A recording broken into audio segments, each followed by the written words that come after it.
Do you ever wonder where the viruses come from in your vegetable garden, or why your leaves may look a little stippled, or you have little yellow dots on it, or the plants just wilt and die? Chances are it's because of this thing, and that's the leafhopper. This thing is an absolute terror in the garden and is heading my way. So I'm going to go out and I'm going to set up things that are going to prevent it, and I'm also going to show you how I'm going to kill it when it shows up. So if you want to, let's go on out to the garden. I'm going to show you what I'm doing. Now, it only takes a few leafhoppers to kill an entire garden, not by the way that they feed. Feeding does cause stress to the plants. They suck the sap out of the leaves, the stems, and the flowers, and that causes that stippling effect, or it creates little yellow dots on the leaves, causes the plants to wilt, or maybe an individual plant to die. But what kills the entire crop is the fact that these nasty little things carry with them the tomato spotted wilt virus, and that will decimate a crop. And it only takes a few of those that have it to ruin your season. Now, don't get me wrong, these things can overwhelm a garden in a hurry. A single female can lay 500 eggs in its lifetime, which means it just takes a few of them before you're dealing with tens of thousands of these things if they go unchecked. Hi, I'm Greg from Bell's Backyard. If you see leafhoppers, or you see their damage, or you suffered from viruses in the past, then you're probably in the right spot.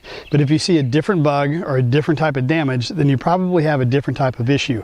What we've done is we've created a playlist called Pests and Problems. What that'll do is it'll show you the bug, the type of damage that you may be seeing, and it'll give you the preventative measures and how to get rid of it when you see it. But if you want to learn about leafhoppers, you can go ahead and hang around if you want, because if you haven't had them, you're probably going to.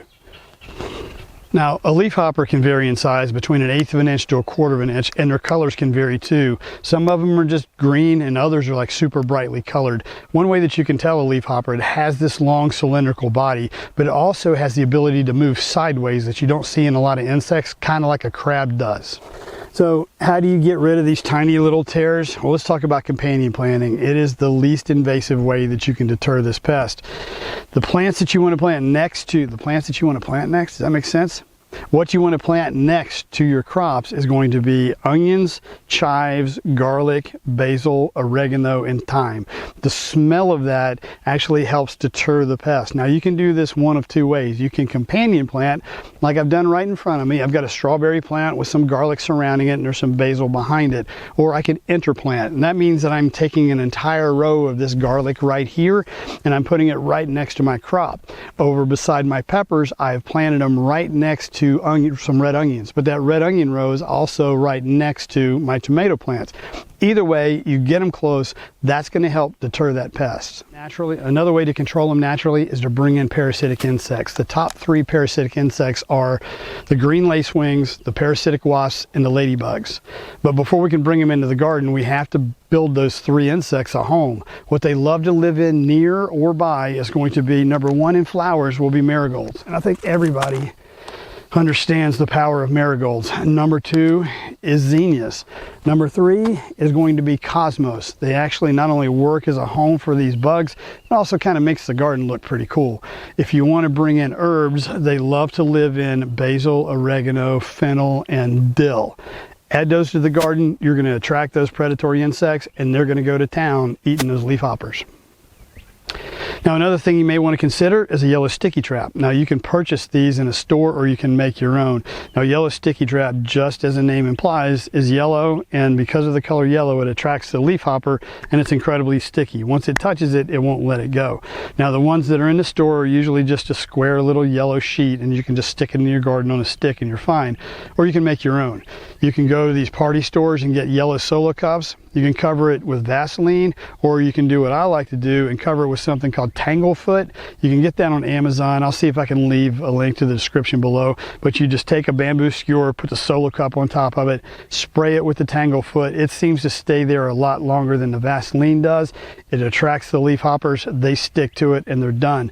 The downside of that, though, is this is non-discriminatory.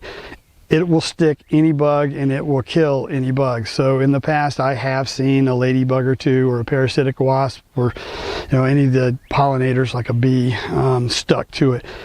but there hasn't been an awful lot. So you need to weigh the good with the bad if you want to go down that route. The other thing you can use is diatomaceous earth. That's a DE powder. Not a big fan. The only reason why DE powder is also is like non-discriminatory. It's just going to kill anything. It's a very fine powder that gets into the skin or into the crevices of the insect, and it slowly cuts it, dehydrates it, and causes it to die. The problem with it is that you have to continue to apply it. If you get a rain, you run it back out and you're reapplying it again. Not that effective against the leafhopper, so I try not to use it. But now let's go talk about chemicals. Now, if you're going to go the chemical route, the one and only thing that I would use as a preventative is going to be neem oil. Now, neem comes from the neem tree. It is completely organic, and what it does, it gets into the digestive system of the bug and it disrupts it and it causes it to die. Now, it will be absorbed into the plant. So the way that you're going to apply this is to take 3 tablespoons per gallon of water, mix it up, spray the tops of the leaves, the bottoms of the leaves, and let it soak into the plant. That way, when it goes in and sucks out the sap, it'll take in the neem oil and it's going to kill it. Now, there has been some studies saying that this could be harmful to beneficial insects like bees. Well, that's true to a sense. If they drink it directly, it can kill a pollinator. But if we apply it when the pollinators aren't out, let's say early in the morning or late in the evening when they're gone, you can spray the plant. It's going to absorb into the plant itself and it's not going to be there when the pollinators come back out. Chances of them consuming it directly is going to be very, very slim. But neem is about the only type of preventative chemical that I'm going to use to keep leafhoppers out of my garden. Now, I found the best method to keep leafhoppers out of the garden is not using just one method or the other, but a combination of all of them. You just need to figure out what's best for you.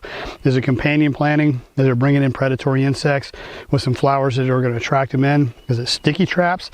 Is it using neem? I think it's a little bit of combination of both, but that one's up to you. Why don't you let me know what it is, and then just stick around, because I think our next videos, we're going to be taking on aphids. I'm Greg from Bell's Backyard. I'll see you in the backyard soon.